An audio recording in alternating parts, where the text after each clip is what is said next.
वो मैं ये कह रहा था कि अगर आपने हमारा चैनल अभी तक सब्सक्राइब नहीं करा तो अब भी कर दो, नहीं तो बड़ा पछताओगे, बड़ा पछताओगे। Presented by N. Kumar Gupta.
में मार कर बाबै छिगे लाहे लाहे कमर हिलाबै छिगे यार केस्टा में मार कर बाबै छिगे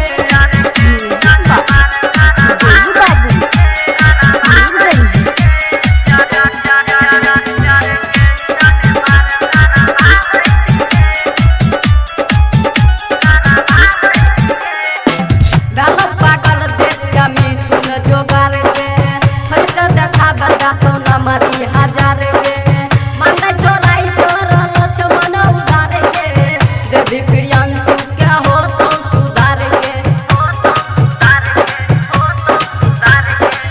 गल पागल देख के मिथुन जोगार गे फल के देखा तो नमरी हजार गे